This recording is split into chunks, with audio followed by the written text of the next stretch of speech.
Stop studying, start speaking through powerful English stories. I was sitting in a quiet cafe one morning, watching two students practice English together. One spoke freely, smiling as her words flowed like water.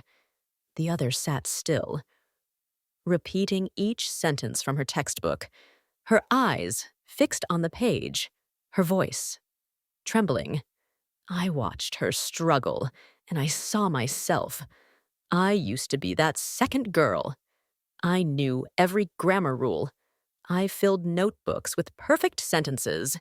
Yet when someone asked me a question, I froze. My brain went blank. My voice disappeared. Welcome to Learn English Listening. My name is Lydia. Here, we learn English the natural way, not through memorizing, but through feeling, not through rules, but through rhythm. We learn by listening deeply and by letting words live inside us. Before we begin, tell me something. Which city are you joining us from, and what hour is it there? Are you listening early in the morning or late at night? I love knowing where you are in the world as we learn together. When I think of those years I spent memorizing instead of speaking, I remember the silence that followed every grammar rule. My teacher once told me, speak only when you are sure. But that was the problem. I was never sure. I studied to be perfect, not to be understood. Then one day, something strange happened. A single story changed everything. It was not about rules. It was about rhythm, sound, and response. That story showed me how to think in English, not translate it. It turned English from a subject into a heartbeat. Today, I will share that same secret with you, the same story that taught me how to speak freely. And maybe by the end of this video, you will speak differently too. I remember the classroom where I first began to question everything, rows of students, each repeating the same sentence. The teacher's voice echoed, "Hello, how are you?" The class repeated, "Hello, how are you?" The sound filled the room, but no one was alive inside those words. We were not speaking, we were echoing. Years passed. I read more textbooks. I wrote every rule of grammar. But when I tried to speak, my tongue felt heavy, my thoughts slow. I was thinking in two languages at once. First, translating from English to my language to understand, then from my language back to English to reply. Every sentence was a small battle. Have you ever studied for years and still felt stuck? Have you ever opened your mouth and found no words there? It is a quiet kind of pain, the feeling of knowing so much, yet saying so little. One day I asked myself, what if speaking is not about repeating, but about responding? What if the key to English is not in the textbook, but in the heartbeat of a story? That thought changed everything. I stopped copying lines from books. I began listening to stories and answering aloud. Even when I was wrong, I kept going. The sound of my own voice felt strange at first. Then it felt free. I realized something powerful. The problem was never my grammar. It was my fear. I was waiting to be perfect before I spoke. But perfection is not the goal. Connection is. That day, I tried something new, something that sounded almost silly. I started answering every question from a story as fast as I could. And the moment I did, my brain woke up. The silence broke. I was thinking in English. I was finally alive inside the language. Let me tell you the story that started it all. It began with a hungry cat. Yes, a cat. I told my students, there was a cat. She was hungry. She went to the store. She wanted food. But instead of finishing the story, I asked, what was there? Some said, a dog. Others guessed, a girl. I smiled and said, no, it was a cat. Then I asked, what did the cat want? Someone shouted, milk. Another guessed, fish. We laughed together as I said, the cat wanted to eat. Then I kept asking, who wanted to eat? Did the cat want to sleep or to eat? What did she buy? The students shouted answers without thinking, fast, simple, and happy.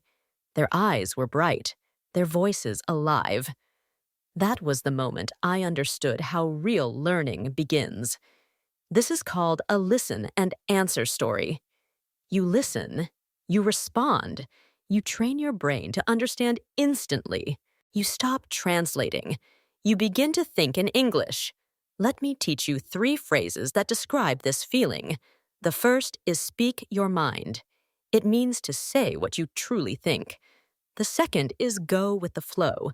It means to relax and let words move naturally. The third is piece of cake.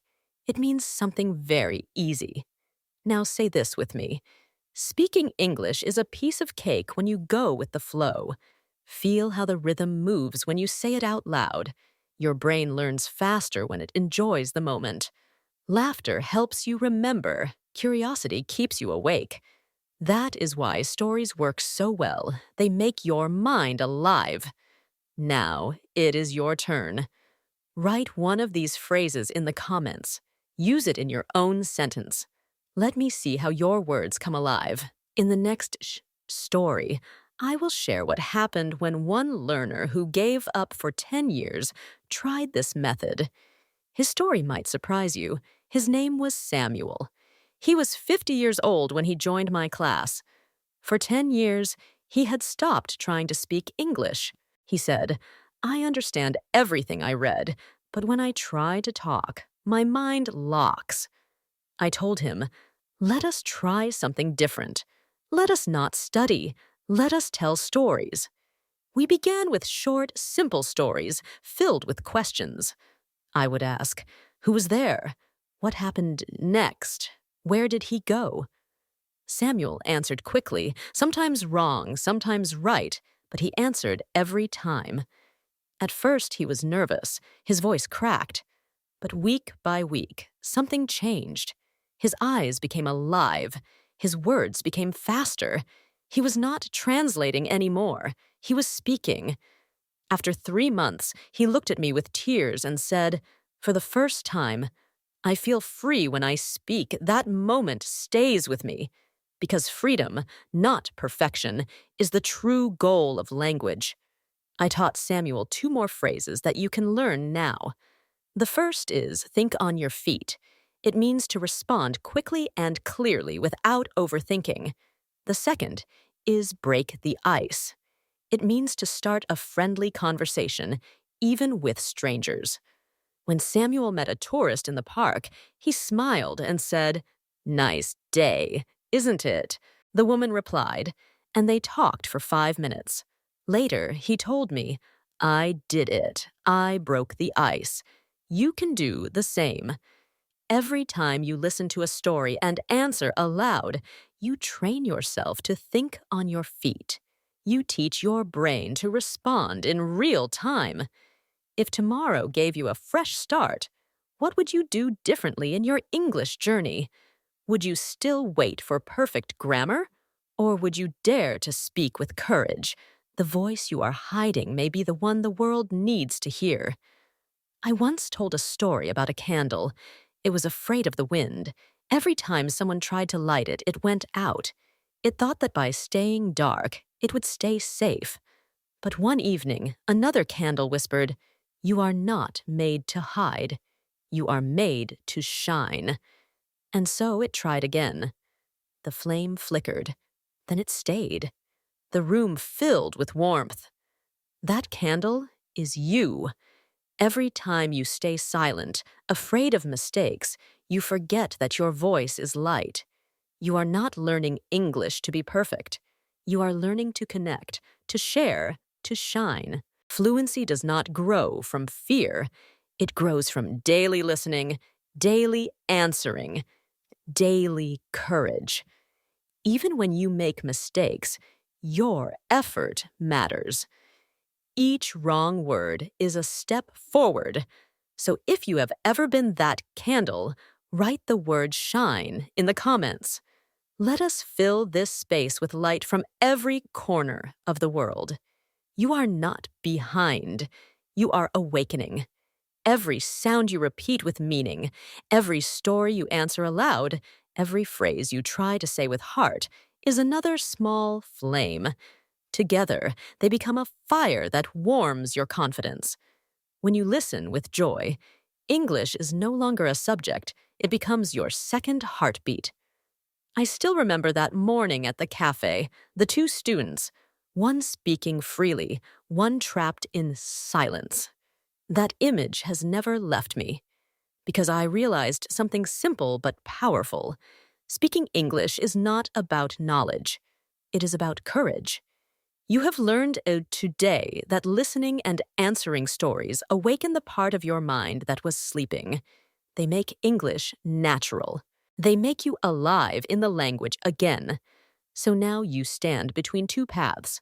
One is the old way of study, the way of endless notes and quiet fear. The other is the way of story, the way of rhythm, curiosity, and courage. Which will you take? If this story touched you, share it with a friend who is still afraid to speak. Maybe tonight, your story will light their courage too. And if you wish to keep walking this path, subscribe to Learn English Listening. Here, we listen, feel, and grow one story at a time. I am Lydia, and I will see you in the next story.